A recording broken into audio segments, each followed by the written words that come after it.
Come with me to the 7 Pillars Property Networking event today.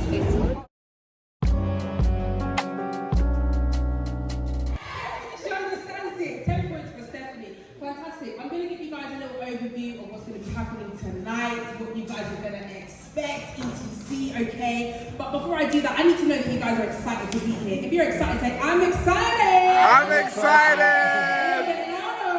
I'm excited! Fantastic, okie dokes. Right, I'm going to be manually doing my slides. Alright, so first of all, we have mocktails at the very back, so I'm going to let you guys take one of those in a minute, but like I said, I'm going to give you an overview of what we're doing today. Right, in fact, I'm going to do the overview first, and you do the icebreaker. Alright, what to expect. So tonight, you can expect to gain powerful insights from industry leaders. We've got Faith, wave your hands, Faith. We've got Blessing J, and we've also got Hammy, wave your hands, fantastic. Okay, and of course me, speaking about remote real estate, as I always do. And today's going to help you expand your mindset for success. I need you guys to all stay until the end because we have a very, very special surprise. Very special. Guys, say surprise. Surprise! Say surprise. Surprise! Don't say it too loud, there's a baby shower next door. Alright, so, and also today I want you guys to connect with one another. So that's actually what we're going to start with, which is the icebreaker. Alright, 5 minutes. I'm going to get one of my lovely ushers to put 5 minutes on the clock. But I want you to talk to the person next to you. Hi, Uncle. Hi, Uncle. I spoke to Tinu, and she's here to network in property. She recently just bought her first property, and she's looking to get a I'm just connected on Instagram as well, and we're just here to just receive and hear more. Amazing. Clap for them. Ooh. We're out here, we're eating good at Tinu's property event. Hey, how you enjoying the food, Mary? Pardon? You enjoying the food? Yeah, I am. It's really good. Yeah, the food's busting, right? It's busting. I'm enjoying it. I hear you, man. Nah, like the caterers actually did a good. They did a good job, to be fair. They did a good job, you know. But how did you actually find the icebreaker there?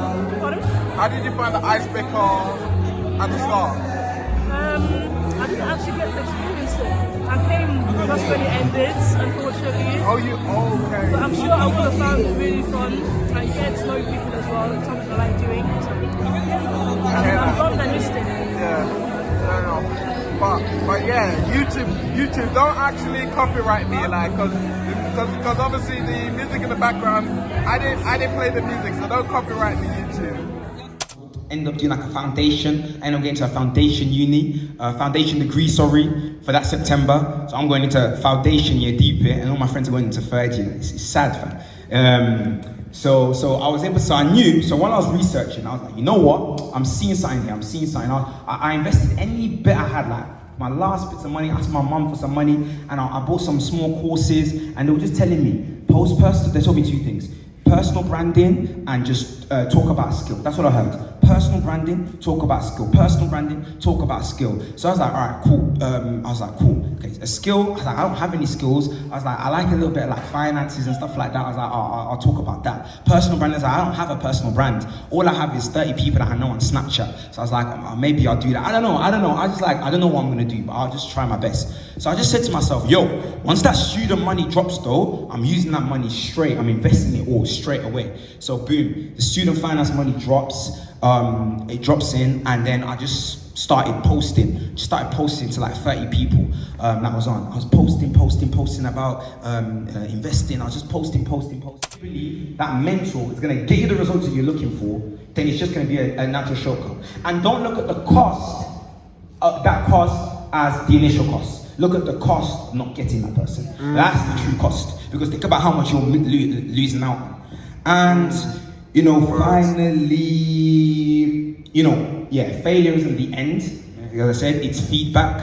I love failure. Honestly, I've come to a place in my life where, like, me and failure are besties, bro. We're best friends, fam.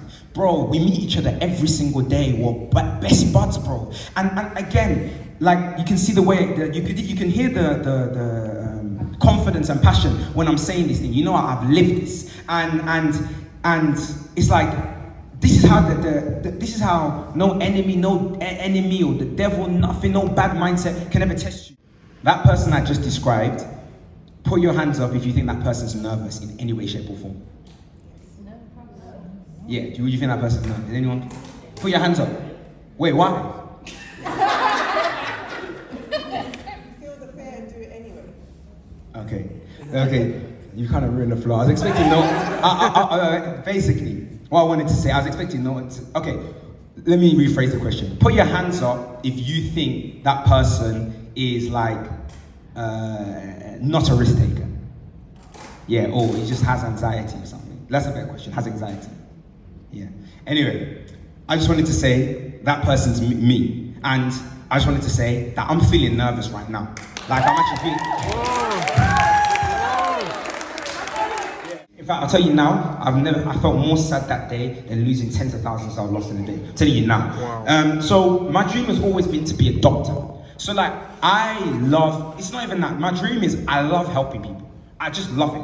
Like, that's just my innate thing that God has put in me. I love helping people. I've always wanted to help people. And I thought that, you know what, I looked at all the professions and I thought, you know what, medicine allows me to help people and still get paid. So I'll just choose that. So I did everything to get into medical school. I mean everything. Did the whole 2 years, A-levels, biology, chemistry, maths, didn't get the grades. Now, for those of you who have tried to do medicine and know friends, everyone knows that people who don't get in through the A-levels, what do? They do this postgraduate route, right? If anyone knows that. I was like, I'm not doing that. Because I know myself. I'm like, if I do 3 years of biomedical science, I'm not going to care about doing medicine anymore. So I was like, I'm going to reset my A-levels. So I reset them, and big shout out to my mum for this one, because to reset your A-levels, well, you don't have to, but my mum paid for me to go to school, again, like private school, because that's the only place you could do it. And I'll never forget that day, even that woman's got faith. Because I remember when we sat down there, and they told us, yeah, the fees are 20K. And she just looked at them and said, yeah. And I remember, we'll pay it. I remember walking out, Mum, how are we going to pay this? She was like, don't worry, because she really believed in my thing. So shout out to my mum for that one. But yeah, you know, I did that for a year. Not for a year, sorry. I did that for about 6 months, 7 months. And, you know, to the grace of God, I actually got an offer from Southampton Medical School. So that was great. And then, but unfortunately, you say, wow, but the unfortunate thing is, I wasn't even able to do that offer because I wasn't able to do my exams. Do you know why? Because we couldn't pay the school fees. So mom was only able to pay the school fees for about 7-8 months, couldn't pay it. I couldn't do my exams. So I tried to tell Southampton, hey, can I defer entry? They said no. You never know the person sitting next to you. I hope you guys took that exercise earlier seriously, because, you know, you could be sitting next to a potential investor, I heard. So you guys better know how to solve. So yeah, let's get into it, girls and guys. Sorry, guys. I'm used to talking to women. That's why I said girls first. But yes, so I'm not a property expert. Unfortunately, I can't give you property advice, but what I can do is teach you the art of selling. And do you guys want to hear that? Yeah. All right. I actually want to hear from two of you. Why would you want to hear about the art of selling? Make more money, isn't it? Make more money. Make more money? Okay. And in what sense? Be able to communicate whatever your service is properly, yeah. Good. Making sure that they're someone that is reliable when it comes to properties, and also making sure to do a reference check to make sure that when it comes to like paying the rent, they're able to do that and they have the funds to do that as well. Great. Solid. All right, who wants to go last? I'm going to pick anyone for this one. Yo, so bro, how did you actually find out the segment by Blessed Joshua? Very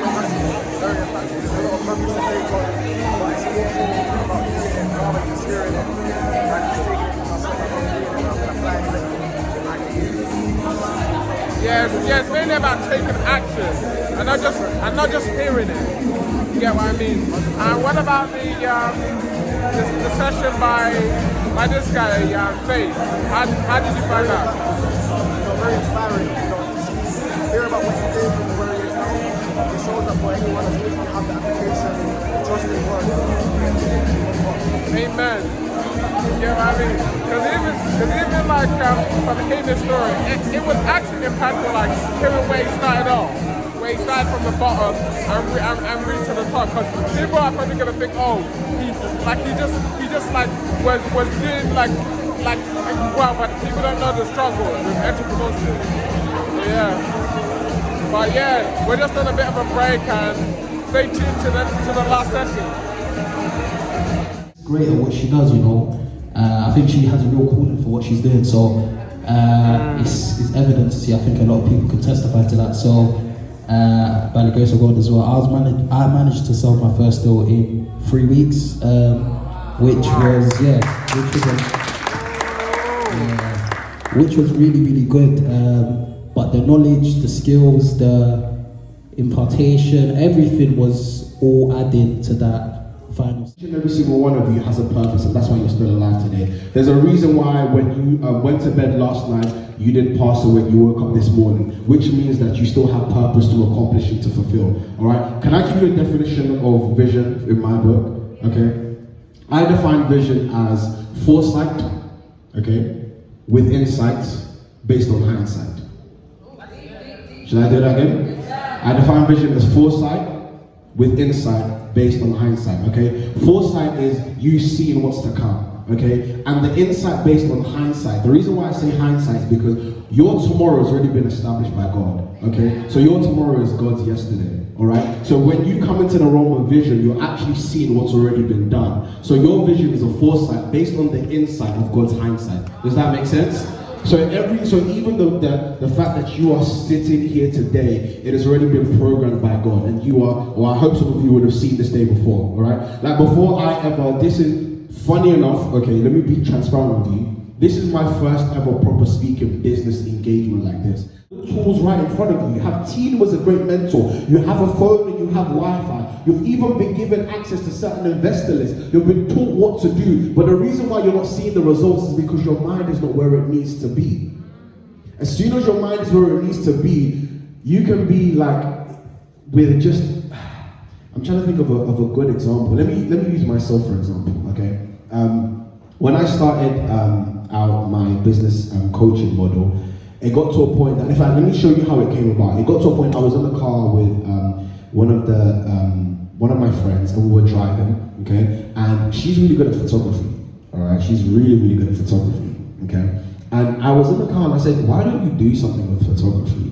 I said, if I were you, let me tell you exactly what I'll do. Now, those in photography, I'm about to give you a very quick, small consultation that I gave her in that car. And in like 5 minutes, I was able to give her an idea, business plan, and scale it up to for the next 20 years, all right? I told her, if I was you, this is what I'd do. First thing first, I'll open up Instagram and TikTok page, okay? I'll open up social media, even LinkedIn. You guys will take, I hope you're taking notes, okay? The next thing I'll begin to do is I'll begin to look at people who I can go to their event and just offer my services for free, okay? I'll take pictures of many, many things and I'll begin to post it online to build up my portfolio. After I begin to do this, I'll then create my offerings list. And this is what I begin to offer. And I'll go to your first network, your family and friends that, hey, this is what I'm doing. These are my offerings list. Do you think this is a good idea? Hey, Mary. Yeah. You know what? How did you actually find the last talk of today's day, of the agenda?